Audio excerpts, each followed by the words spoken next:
Hello and welcome to another episode of We Are Not Wizards. My name's Richard. I'll be your host for this evening.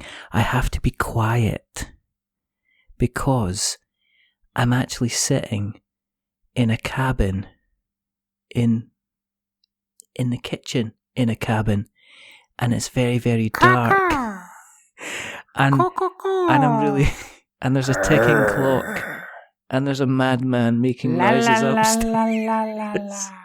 Because I'm going to drop this. I'm going to make some noise, and hopefully a wild Ben Maddox I'm a lynx. Will you stop? I'm a lynx. I'm trying to build up atmosphere here. You ruinous man. I'm just doing the Foley. I'm just doing the Foley. You do. I've heard you do the Foley. And the Axel as well. And joining me, he's a man who I refuse to acknowledge. I refuse to acknowledge that joke. Well, I don't refuse. I don't care. Look at me. Je me refuse to refuse. Je ne care pas. Je ne care pas, Jimmy. This is the possibly the kind of the. It's like, you know that whole thing about the cat in the box? Well, this is like a box that's got lots of cats in it, and we're just opening it up and we're chucking the catnip in and we're going to see what happens, because this is what happens when you get two people that are used to speaking to other people in an interview type style. Because joining me for 5 games for Doomsday, it's the man, the machine. He's such a machine. He's got the letter X at the end of his name. Like he's some kind of futuristic cyborg come along to ask you questions. I'm a sci-fi hero here to make your days better. Sorry, I don't know. I don't interrupt the introduction. It doesn't matter. I usually ramble anyway, so that's fine. It's good that you've jumped in. It's Ben Maddox from 5 Games for Doomsday. Hi, Ben. Hello. As I was coming to the tower, yeah, I passed some people and they said to me, "You want to watch that lad there? He's a wizard." And I said, I'm pretty sure he isn't, you know. I mean, that's what he told me. He expressly told me in the email. And I listened to his show the other day, and there was this, "We're not wizards," I heard at the beginning of the show. And I thought, well, I mean, that's all I need to hear. And by the way, yes, love the tower, love the spiral staircases. They're never going out of fashion. They're actually really difficult to clean, to be honest. I mean, I know you're kind of like, oh, this is really, really nice, but the reason that spiral staircases and towers have cobwebs is because they're just an actual bugger to dust. I mean, getting into the nooks and crannies. I mean, you can get like one of those. So it's not an atmosphere thing. It's not a deliberate atmosphere thing. You don't buy them in. I mean, literally, it's just laziness. Then. Literally, it's not. It's just over a period of time. You know how difficult it is to you know how difficult it is to hoover a set of stairs. In general, no, never. You've never. I mean, I live in the naked city. We don't have stairs in our flats here. We all live in apartments. We don't have hoovers either, but and we all do drug exchanges and things. But who does the embroidery on your clothing? I mean, how all of those moons and stars and that hat? I mean, that's a hell of a point. I'd like to probably let you into the secret, but it does involve, you know, the little man that appears at the beginning of the show has very deft fingers, and he has this, I don't know where he got it from, but he was just born with some kind of remarkable embroidering ability. So rather than try and push him down the local kind of normal kind of sports academic activities, we just let him embroider stuff. And he started off with squares and he started off with straight lines, and it's just given him kind of more complicated shapes to do. Now, one of the most complicated shapes to embroider is a star, and I just let him have a shot of my silk robe, and the next thing I knew, the thing was covered in stars. There's not any type of wizardry stuff going in here, Mr. Maddox. I mean, the thing is, the fact that you're waving a oaken stick with a feather wrapped round the end at me. I mean, doesn't suggest anything to me. And you've got sort of various talking frogs jumping around it's behind just, you. look, the stick with the feather on it is a very, very old duster that was in the family, belonged to my grandmother, and therefore I don't replace it. The fact that it has the ability to... And imagine the fact that it's old technology means you can't really do the spiral stairs. That's why the cobwebs are Yeah, there, pretty much. I mean, it's just impossible. As I say, trying to take a Hoover up the spiral stairs at the same time as Hoover is practically an exercise in breaking your own legs. Where are we going with this? I have no idea. I'm stopping you for a second because I feel I have to stop you for a second because I have to say, first of all, thank you very, very much for agreeing to come on, because that's no problem at all. I've been looking forward to this since we actually arranged this, because I've been cramming in as many of your interviews as possible, and I was always interested in speaking to somebody like yourself because you do what I do, which is to speak to other people and find out information, which is why I was interested in some kind of clash. You're an actor by trade. By trade.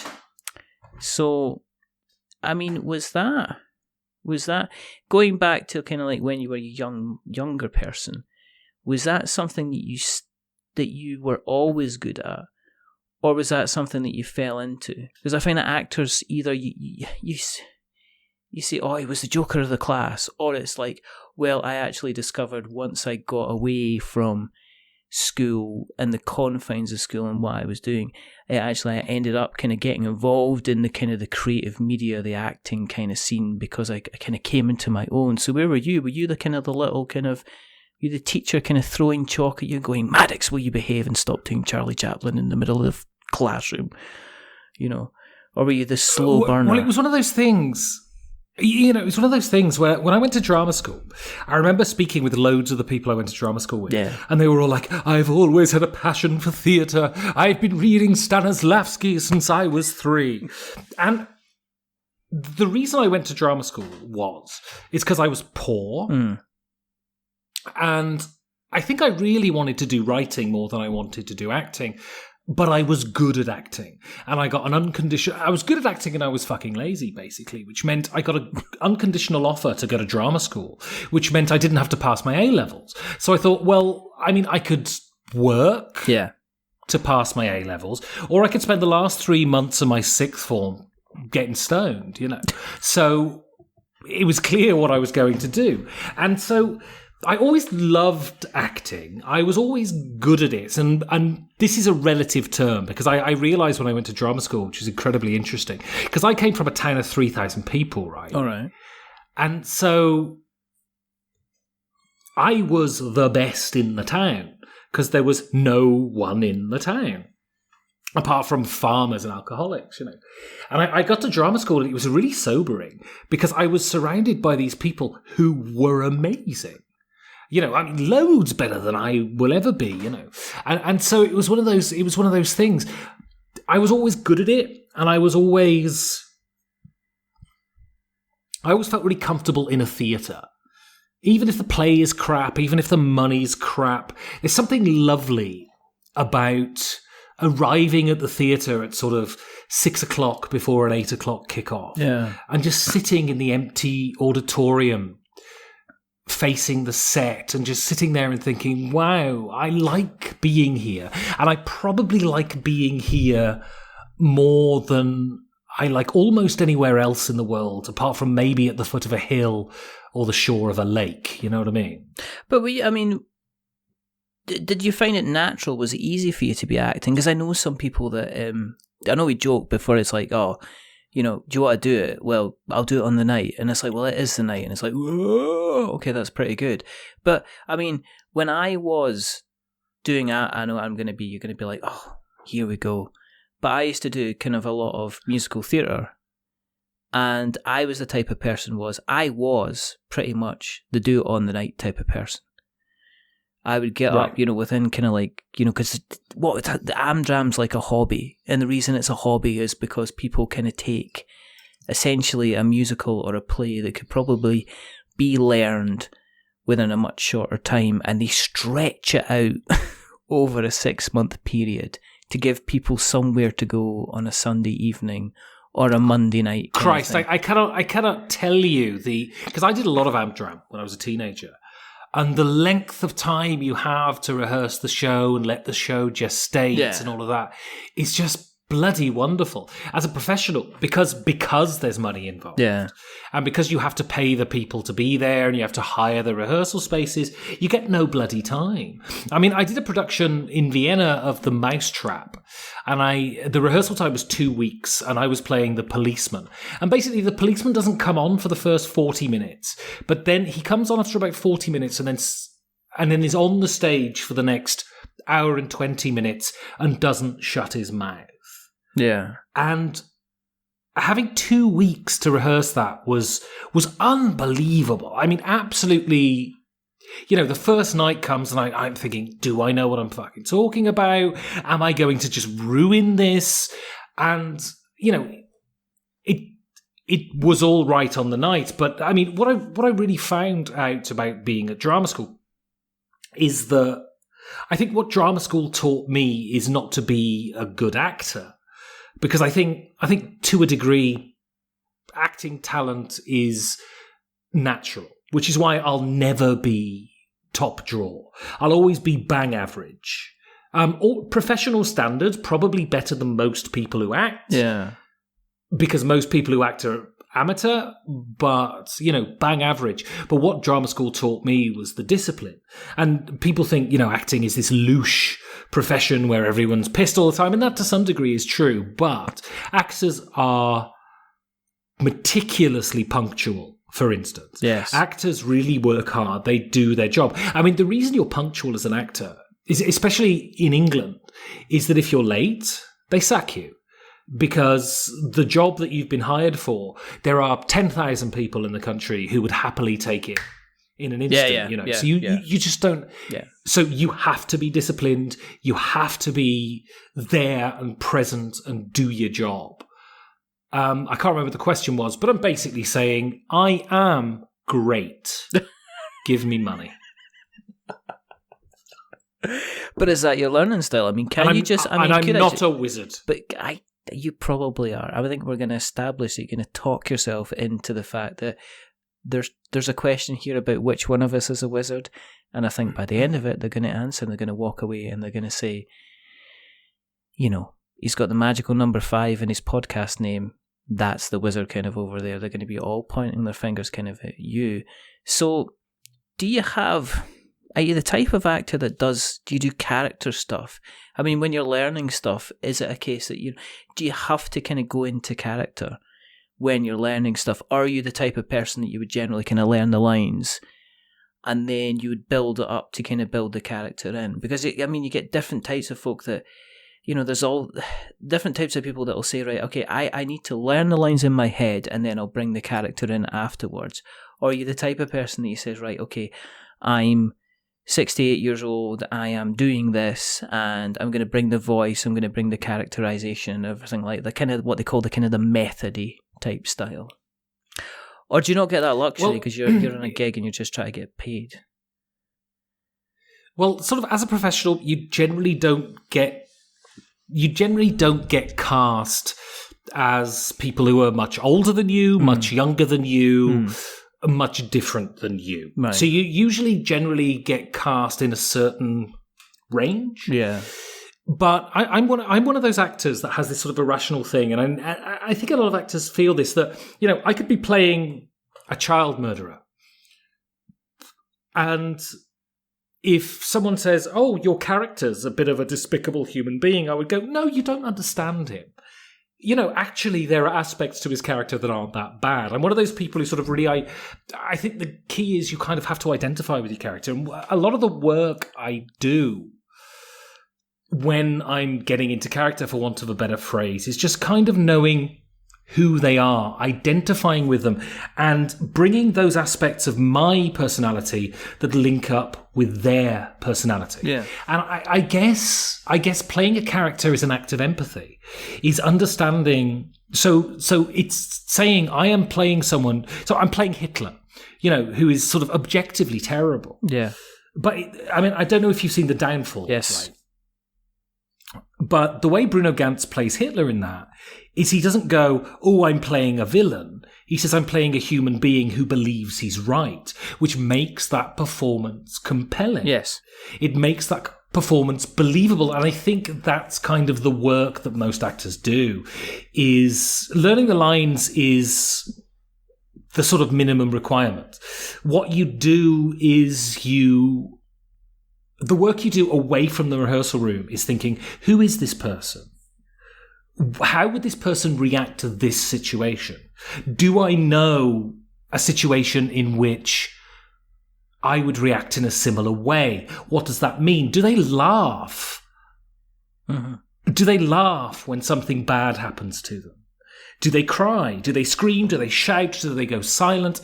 And all of this sort of stuff. And the beauty about it is I tend to do it when I'm walking around and I'm walking to rehearsals and I run these ideas through my head and I say, who is this person and what do they do? What are they like? And all of this. And then when you get to the rehearsal space, I guess what the director's job to do is to say, you're saying that too quickly, you're saying that too slowly. Yeah. Maybe you should think about not being so angry here. The actor should, I guess, walk into the rehearsal room kind of with their intentions all sorted out. Yes. And it helps being an empathetic person, I suppose. Yeah. So are you the type of person, do you have to learn to take direction then and that you almost criticism quite well? Kind of thing? No. I'm very much a believer in the hierarchy of theatre. Yeah. I'm very much a believer in the fact that actors are movable props. Yeah.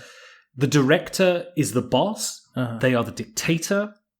And there's a phrase in theatre. It's TTFN, which is take the fucking note. Yeah. So if a director says to you, do it this way, and it's completely at odds with what you think the character is, you say, okay, cool. And that's your professional obligation. Yeah. I mean, especially when you have no time to rehearse a show. If you can't hold up the show with your own fucking issues. Yeah. You have to just do what the director says, because your job as an actor fundamentally is to do what the director says. So, no, I mean, part of being a professional actor, I think, is understanding that when the director says, no, you do it this way, you go, fine, and you make that work for yourself. So did you go into it kind of like... Did you go into it like a lot of people go into a professional kind of occupation, which is... Did you go in it with aspirations of fame and fortune and all that? Or were you quite a realist being involved kind of like in... I guess being involved in the educational establishment, getting educated, going to like, being trained kind of professionally and everything like that. Were you aware of how difficult it was going to be, the profession you were getting into? Did they knock that out you quite quickly at stage school to say like, okay, there's going to be 500 people turn up at this rehearsal and guess what? You're going to be number 300 because you're just not going to fit this role. Or, did they kind of knock that out you quite quickly, or is it something they let you kind of learn that you're going to get, failure's going to be there? They can't. Drama school's wonderful in the sense that you have 3 years to focus solely on your craft, on your art, to really feel like an actor.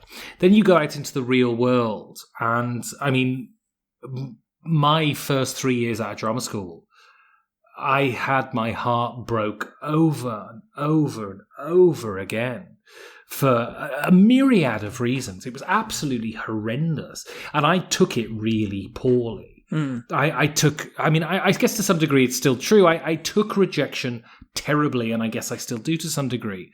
And so it was, they can't prepare you for that. And they can't prepare you.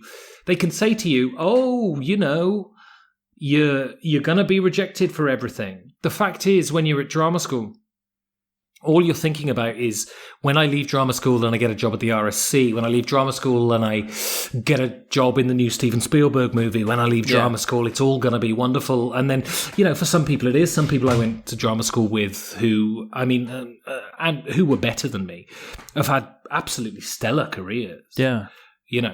and I haven't. I've scrabbled around in the basement. I mean, so as an example, I did a play reading the other night, and it was for a 9/11 truther conspiracy play. Oh, right, okay. And it was just a one-night reading in front of basically, I didn't realise that this was a thing. The German 9/11 truther people all came to this play reading, and it was absolutely insane. And there was a Q&A afterwards, and one of the actors in the show was a true believer, right? And so he was, the government did it, and they detonated the buildings to start the war in Iraq so Halliburton could make all this money, And, absolutely incredible. I mean, to the point, the last line of the play, the main character, who's this woman who's the main character of the play, looks at the audience and says, 9/11 was a coup d'etat. And, it was an awful play as well. I mean, it was an awful play. It was like the guy had gone onto an Alex Jones website, copy and pasted stuff into scenes. I mean, really terrible stuff. And this is what you do. I mean, it's interesting. It doesn't pay any money, and you sort of scrabble around in the basement. You scrabble around in the basement of acting, and most of the work I do is voiceover stuff, which is quite well paid, but it's corporate, vacuous stuff. I mean, it's not if someone says to you, when you leave drama school, what do you want to do? Yeah, I want to do a 30-second video on how to use a pallet in a factory. You don't. But, it's well paid, and it exercises the skills you've learned to do as a craftsman. So, I mean, I've had very many interesting times as an actor, and many terrible times, and many barren and fallow times, and it's just the nature of being a working actor, I guess. Do you not think of, backing out? Have you got to the point where you've kind of went, do you know what, this is just, all the bloody time. And, the point is, it usually coincides with, I'll do a performance and it's crap. Or, so, at Christmas, I did a production of A Christmas Carol, and I just hated it. It was poorly paid. I didn't get on with any of the cast, and I didn't think I was very good in it either. And, I sort of thought, well, maybe it's time to put up the old acting boots and think about something else. And then your agent calls you and said, you've got a job on Tuesday at a recording studio to do a voiceover for a VW YouTube video. And you go, oh, okay, because it's going to pay you money. So all the time I think about quitting, but, it's... when people are paying you to do something that's just so bloody great, even if it's not exactly what you envisage, you do it because that's what you live for, I guess.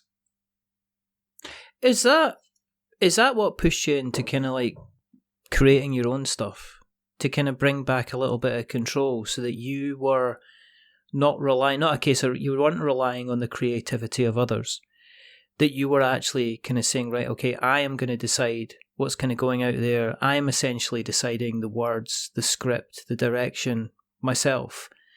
Was that kind of, what kind of drove you to say, right, okay, I'm going to start, the podcast, or start my own kind of little creative avenue? Well, I've written for years.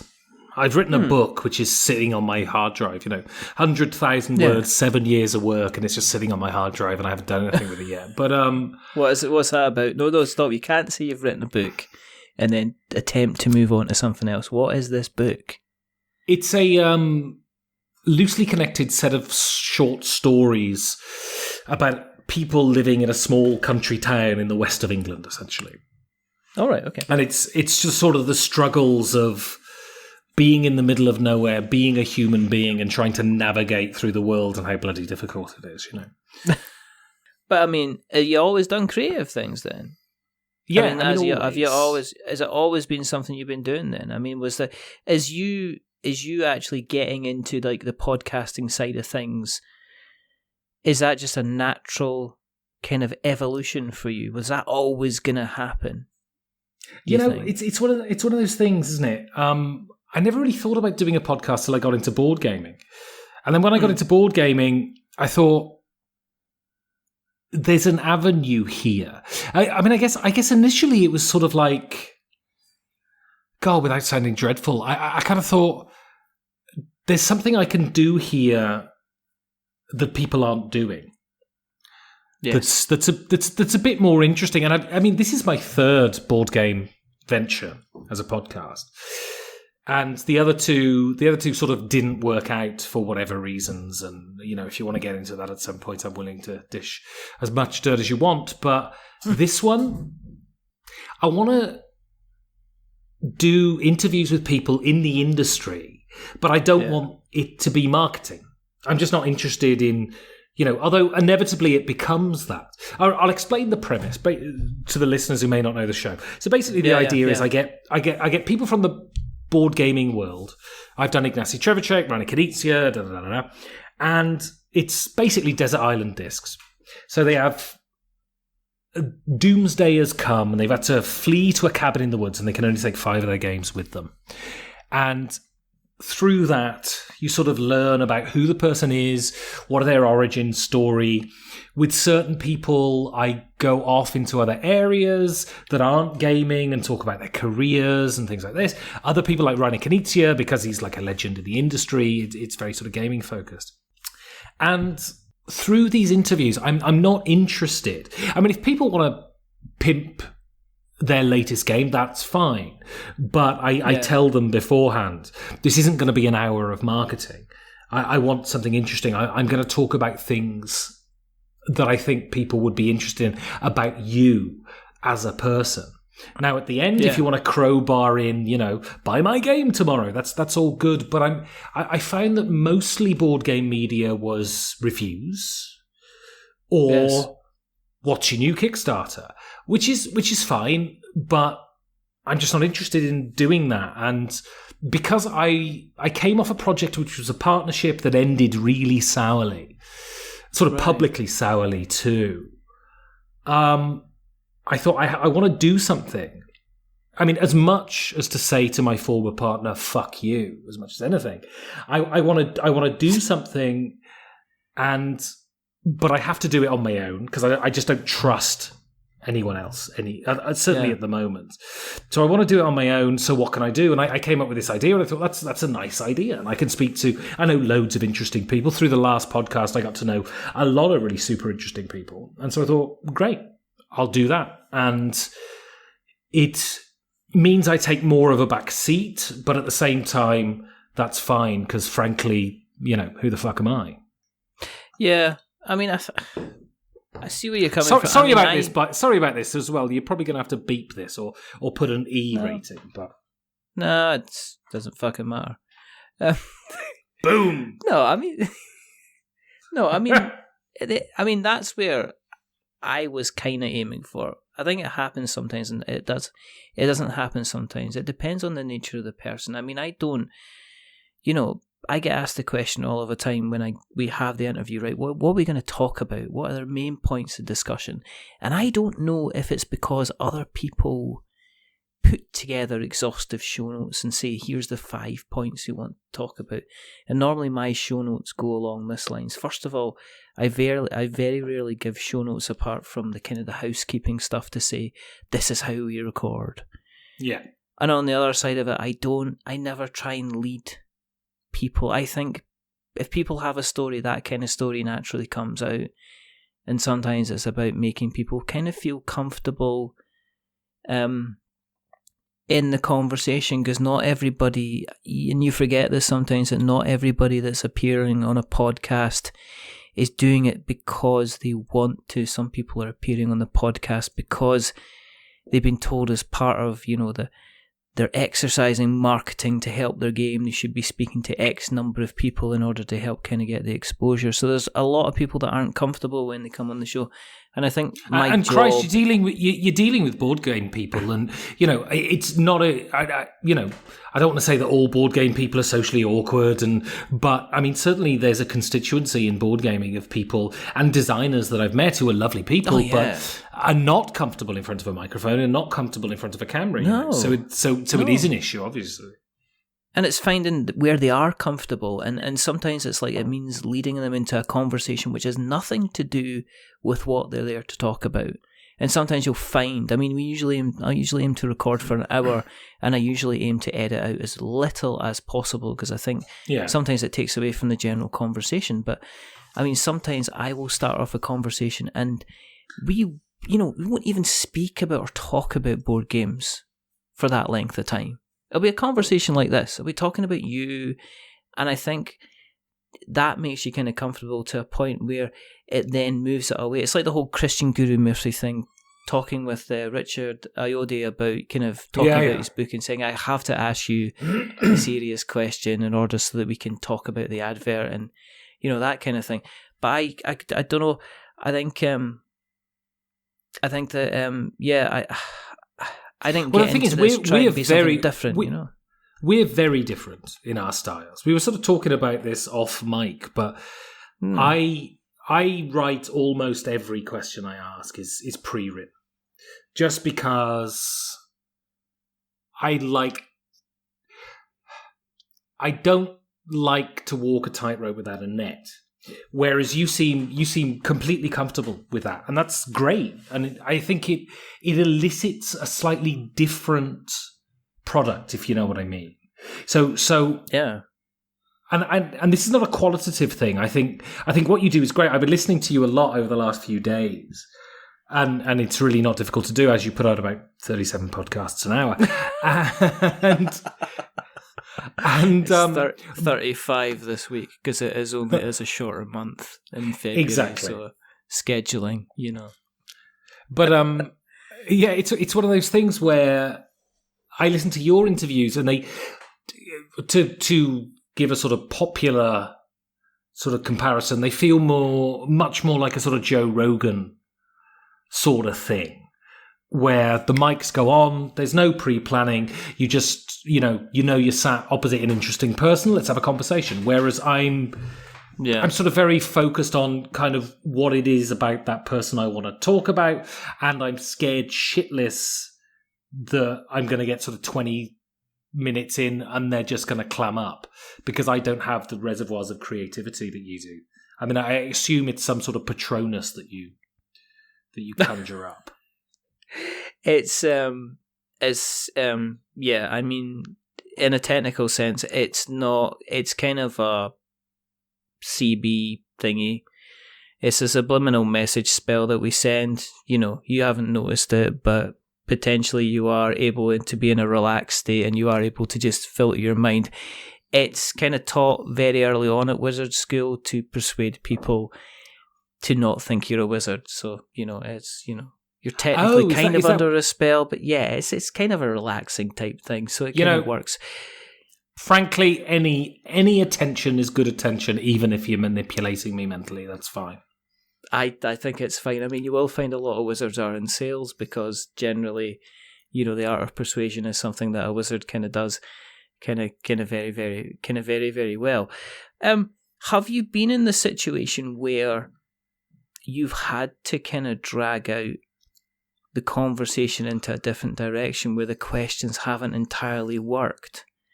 Or have you been in a situation where you've asked one question and it's like you're like the little Dutch boy taking his finger out the dam, and everything is just flooded and almost washed you away?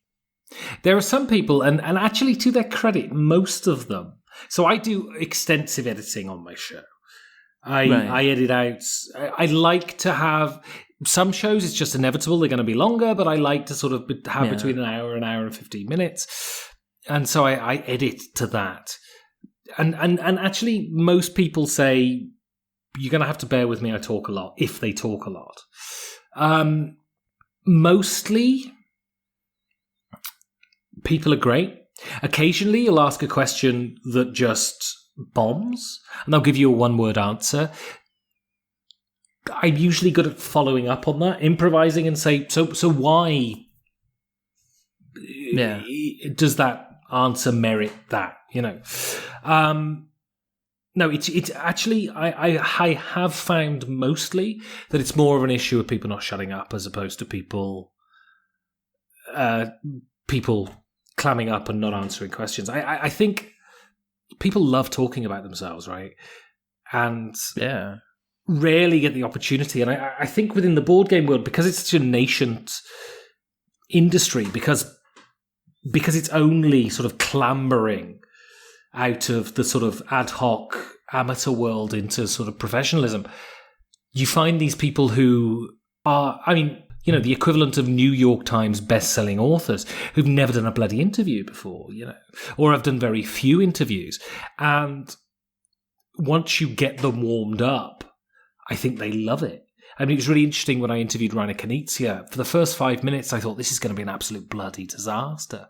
You know, I felt he was being quite sort of German, quite robotic, quite sort of by the numbers. But after a while, he warmed up and he was absolutely fascinating. I mean, really one of the best interviews I've done, and not because I was skilled in any particular way.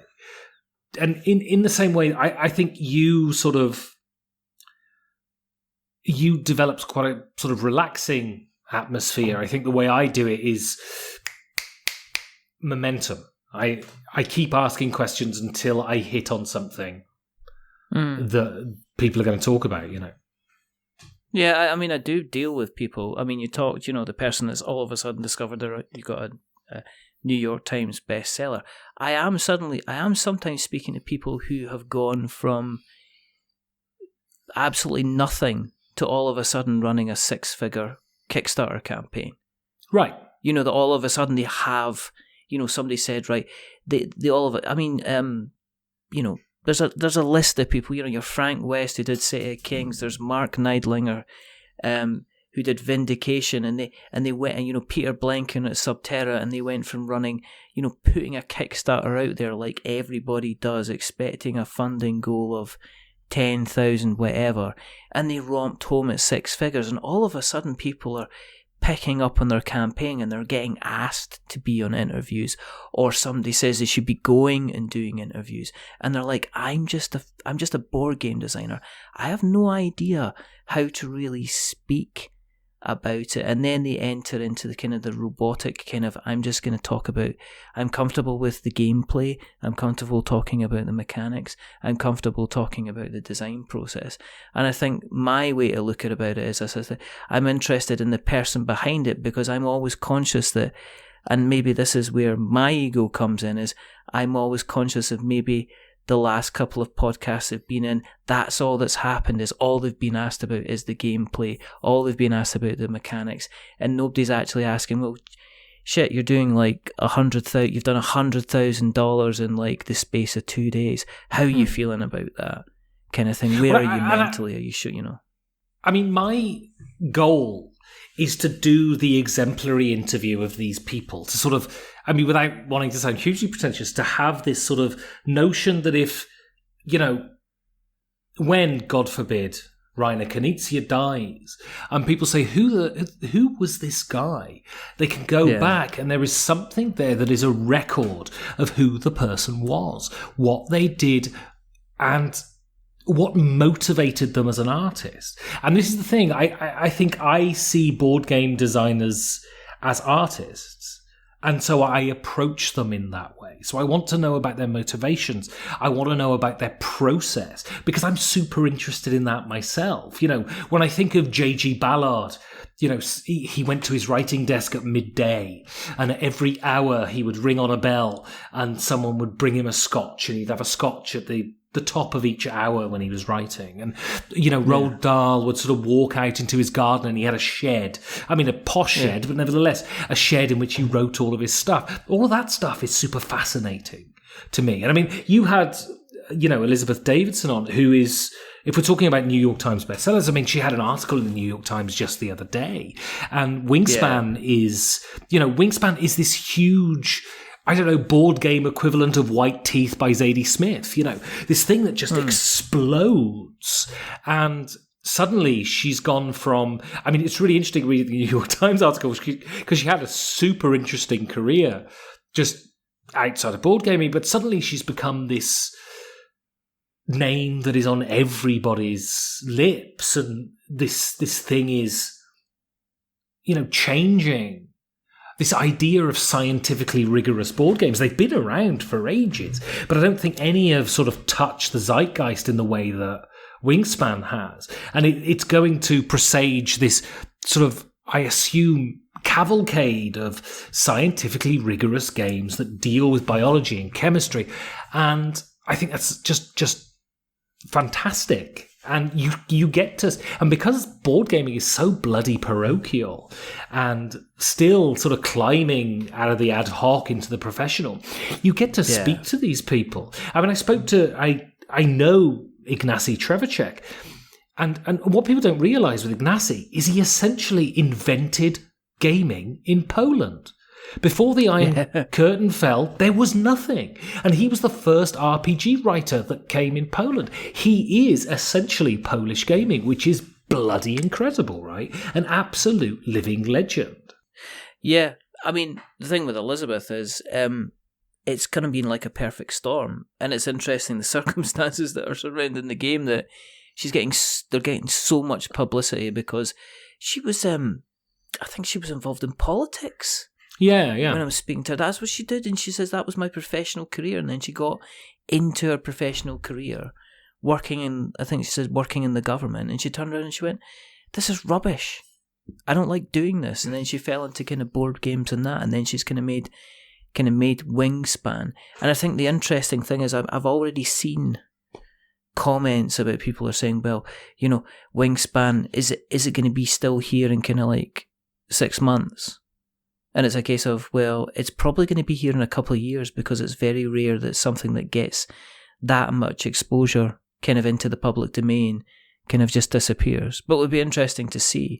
But I guess my conversation with her was we didn't talk about the gameplay, how you played Wingspan at all.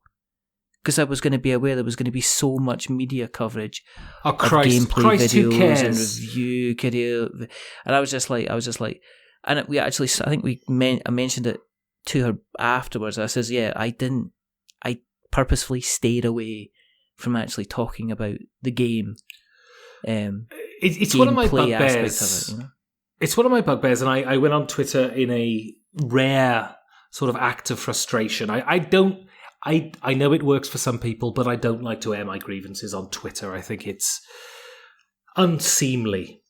But Christ, I mean, I write reviews, and I write a weekly review. And sort of the structure of my reviews are very much sort of how you'd read a movie review or a book review. They're meandering, They take a sort of, my sort of structure is I take a central concept and then I elaborate on that concept and how it applies to this particular game. And Christ, the criticism I get, some people say, this isn't a review, I've no idea how to play the game. And I'm like, I'm not here to explain the fucking rules. Go and watch a Rodney Smith video. Read the bloody rule book. I'm here to tell you what the experience of the game is like, what the game does to you, how it fires the neurons in your brain or doesn't fire the neurons in your brain. Frankly, if you and I think the board game industry has slightly been damned by the first sort of big reviewer. The structure of their reviews is, you know, they give you the rules of the game and then some comments on it. I'm not interested in telling you the rules of the game. You can find those things yourself. I'm much more interested in telling you how the game affects you, how the game affects me, and if you sort of have any sort of empathetic reaction to that, how it will affect you. Talking about how the game plays, and you take 3 cards and then you roll some dice and then you put the dice here, and it's just the antithesis of what a board game review should be. It's the antithesis of what a board game interview should be. There are rule books to do it, right?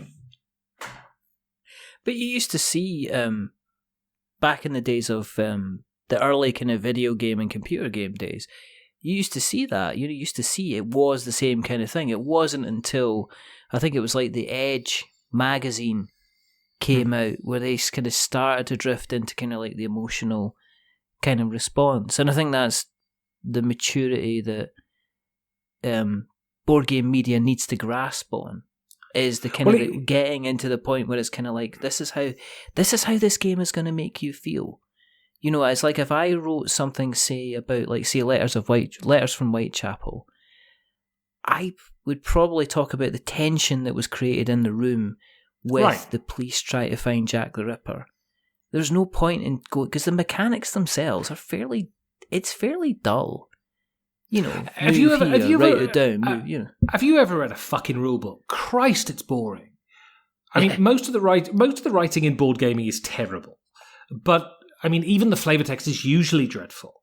But at the same, and also rulebooks are technical manuals. There's a reason people don't take the instruction manual to a Hoover to bed with them and read it, right?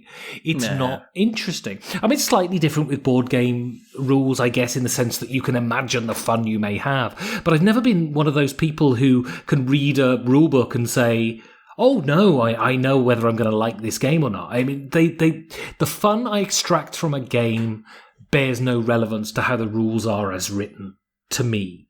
And so, you know, an explanation of the rules tells me nothing unless it's someone like Rodney Smith or Paul Grogan, who I don't watch their how to play videos for entertainment.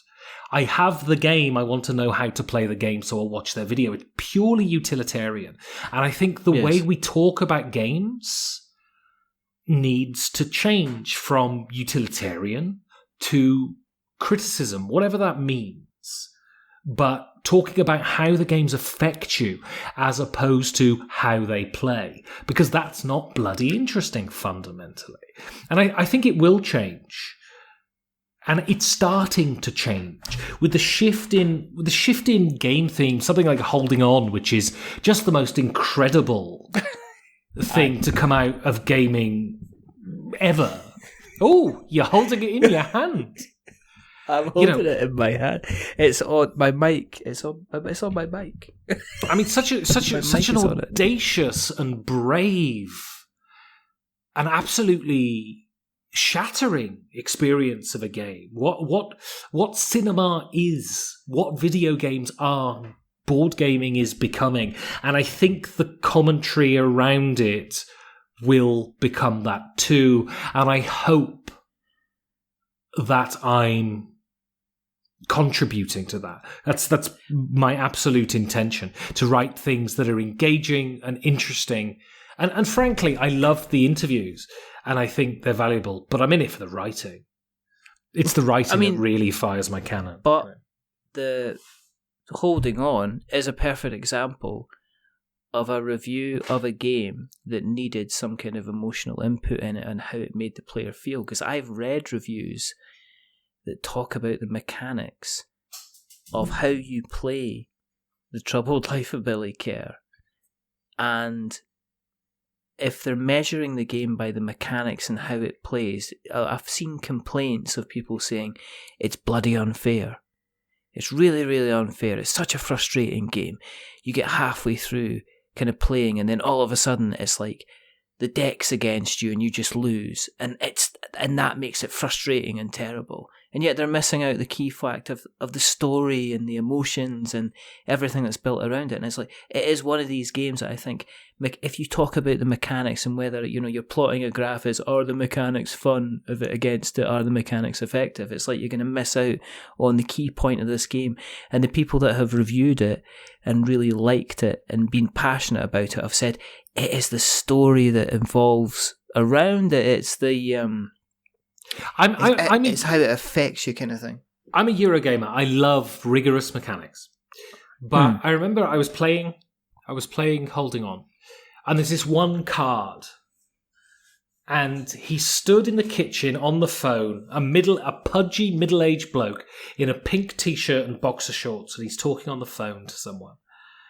And I just looked at that card and I thought, Christ, you never see that in a board game. Something that is just unremittingly honest, and something that is just a snapshot, a moment of a person's life taken and given to you to deal with. what is he talking on the phone about? You can see by his posture it's not good. You can see something has happened. And let's be frank, you'll get phone calls in your life delivering news that you never want to hear. News that is going to rip your heart out of your body. And that card said that to me. Is it his wife saying, I'm leaving you? Is it his daughter saying, I hate you? Is it a nurse phoning up saying, your father's passed away? Who knows? But that sort of evocation of the pure human experience is something that board gaming needs. Not all the time. I'm happy to sell fucking tomatoes. But at the same time, I want something that is going to do the same to me that playing Coming Home, the video game, does. Something that... something that does the same to me that L'Amour by Michael Haneke does. Board gaming has the ability to elevate itself to pure, profound art. And it's something like Holding On, and I will always talk about this game, it's something like Holding On that has that aspiration, and that's really positive. And I think it's the explosion of board gaming, that it's becoming more and more popular, that it's attracting all of these different kinds of people who want to tell you different stories, that is making it so vibrant. And I guess part of what I want to do in reaction to that, in the terms of the criticism that I do, is to aid that. Because I think critics are bottom feeders in every industry. I don't think that's... The artists do, the critics criticize. But one thing critics can do is say to the rest of the world, look, this is valuable, this is vibrant, this is something that can tell you what it is to be a human being in a world where, frankly, I mean, the fundamental injustice about being human is that you'll die one day. And the injustice is that you bloody know it's going to happen. And art is a way of dealing with that fundamental injustice. And board games, something like Holding On, deals with that. And I think it's wonderful. I think it's an absolutely wonderful, laudable thing, and we need more of it. Yeah, I know. And I mean, I've got this. I've got Heroes of Land, Air and Sea. So when I want to go about and hit people over the head, I'll play that. But right. It's one of these things, I'm looking forward to playing this with a couple of different people just to see kind of how they react. And I would usually look at playing a game with a couple of people because they would like the mechanics, not necessarily because of the emotional experience that it might get from it. So that's where I'm kind of looking with this game to say, well, is it the type of game I could sit down with my wife and say, okay, I know it's a difficult subject matter, but do you want to play this as a game? A normal thing would be, I don't want to play games. Just, I'll burn them if you come near me again with a board game. Whereas this might be something I can say, well, look, this is a kind of a more emotional story-based type journey with, obviously there's some mechanics in there that we'll have to learn together, but I think that could be very, very interesting. On the other side, I'm not going to bring, say, Heroes of Land, Air and Sea to the table, because I know that it'll just be like there's not a chance it's ever gonna kind of happen. And the thing is, board gaming should be like every entertainment medium. Sometimes you want to watch sort of comic book shit. Sometimes you want to watch a quiz show. Sometimes you want total vacuity. And then sometimes you want something serious, something profound, something that is going to try and answer questions about what it is to be a human. There is room for all of this stuff. I'm a massive fan of trick-taking games. And there's no trick-taking games out there that are telling me about the problems of bereavement, and that's perfectly fine, because what I get from a trick-taking game when I play it for an hour is being utterly engrossed in something that is familiar and comforting. And that's, games can be absolutely everything. And if people want to ignore this new wave of games that have some sort of deeper connection to art or whatever, they're perfectly fine to do that too. It is fundamentally an act of recreation, and that's cool too, Yeah, I mean, I saw there was a bit of a backlash when we got the release of games like Life is Strange and Gone Home and things like that in the video game space. You know, there were like people who were saying this is just some kind of arty type nonsense that isn't a proper, where's my gun? It's a walking simulator, which seemed to be something that kind of came out. So it's interesting to see kind of where that kind of thing kind of goes. I mean, with regards to yourself, would you go more into the media? I mean, would you do kind of more kind of video type thing? Because from the podcasts that you do, which are fantastic, everything from the Guild that I've been listening to through to the interviews, to the reviews, because I mentioned this the other day, but the best thing about the reviews on the podcast are they're short, they're sharp, and they're different, and they're really, really interesting. But would you go to the next level and start doing the kind of the types of videos? Because I would put up your style next to kind of the shut up and sit down, where you would explain the stuff, but it'd be very not kind of dry and this is the mechanics and this is the positives and negatives. Shut up and sit down generally kind of get into kind of a little bit more of an emotional kind of involvement, what they actually think the player might kind of think and feel when they play the game. Well, it's one of those things, isn't it? Tonight's experience. So before I spoke to you, I'd arranged to do a live stream. And then I realised, as the time for the live stream kicked up, that I needed a third-party software to stream at all. And I realised I had no bloody idea how to do it. So part of my issue with video, audio is so controllable. Yeah. It's, especially, I'm completely skint all of the time, so I've never got any money. And audio's wonderfully controllable. I don't know. I would like to go into video at some point. Certainly not in the sense with my podcast. It would require maybe my podcast in a sort of shortened form. But I'm cautious at the moment because I don't know what I'm bloody doing. And I don't just want to do something. I don't want it to look shitty, essentially. That's... Yeah. My main goal is I want it to sound good, professional, structured, worked upon. I want to do something that is good, not just there. And so my concern with video is I don't have the equipment and I don't have the expertise as yet. But as I go on into the future, and if my crowdfunder increases and I'm able to sort of... I think before I do video, I would quite like to at least do a course on how to deal with a DSLR. What are they called? DSLR? Is that what they're called? Yes, one of those I think so. Swanky cameras. I know the ones you're talking about. Yeah, the swanky camera. Swanky camera will do. Exactly. I'd at least like to do a course so I know how to use that rather than just stick stuff on my face and go, oh, all right, here's Ben, how's it going? And people can't see me and stuff. So it's you'd have to have a hat and you'd have to have a bit of like corn. I have this corner of sticking out your mouth like that. I'm here to talk about troubled life of Billy Kerr.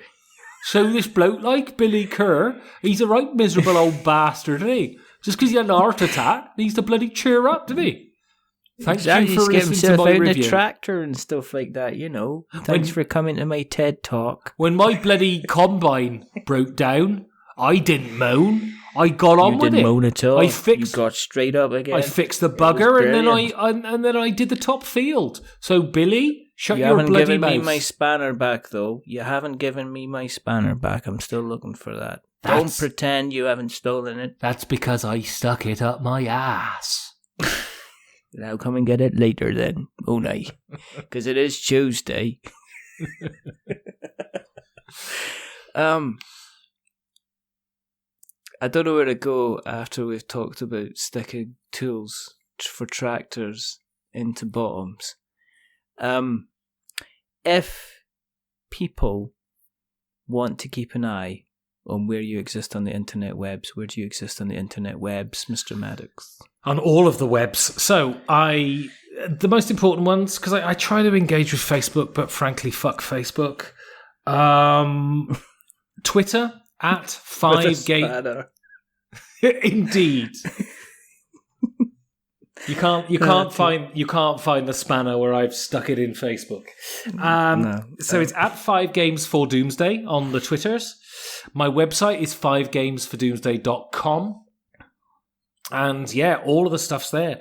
I've got interviews with some of the greatest people in gaming. I've got reviews of some of the greatest games in gaming and all of that sort of gubbins. Go there, follow me, listen to my show, and furnish me with your cash.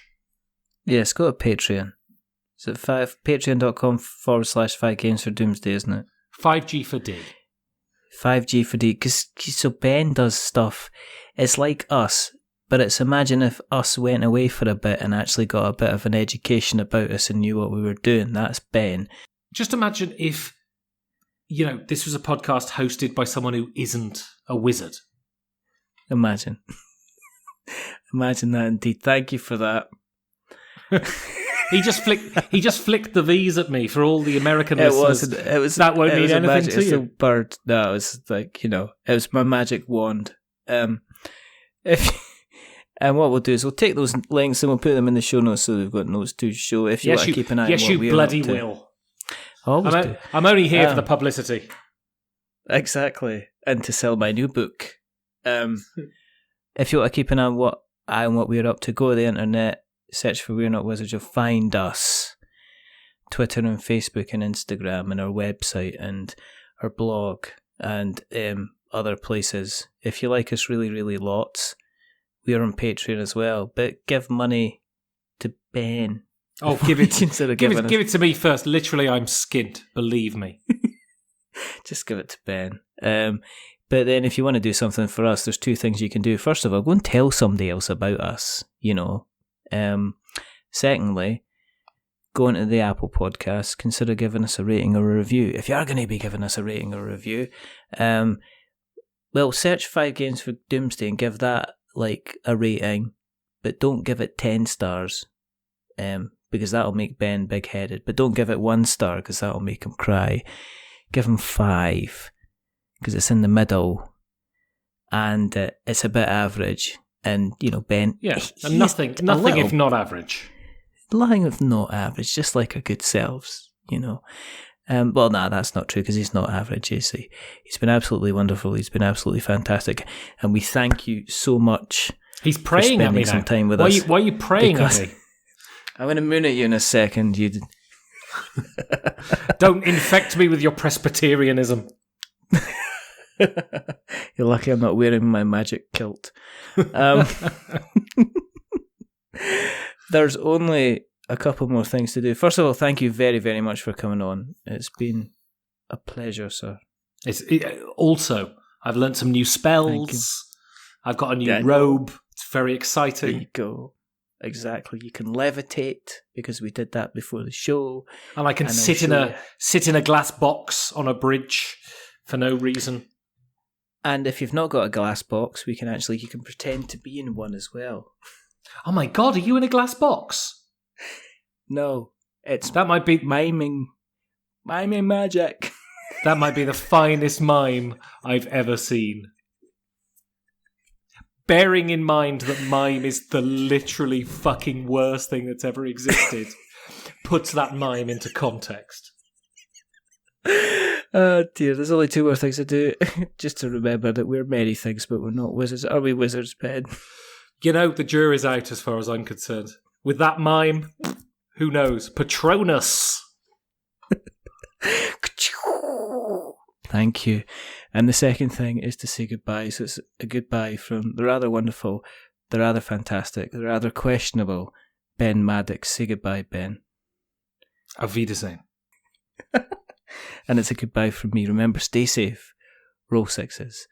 And, if you are interested in finding out what various people would take as their 5 games for Doomsday, and then get to the end of your podcast where you're interviewing the guy who runs the 5 Games for Doomsday podcast, realising that you haven't actually asked him what games he would take for Doomsday, then you'll be in this situation being a sad little kind of petunia like me, But until the next time, goodbye. Kaka.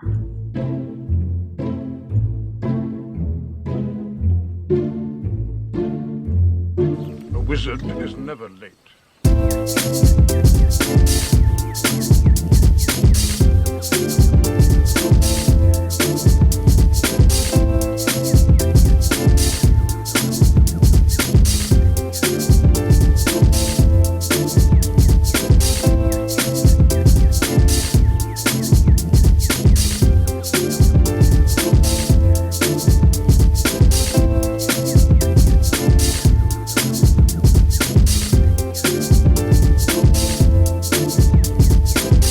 Nor is he early.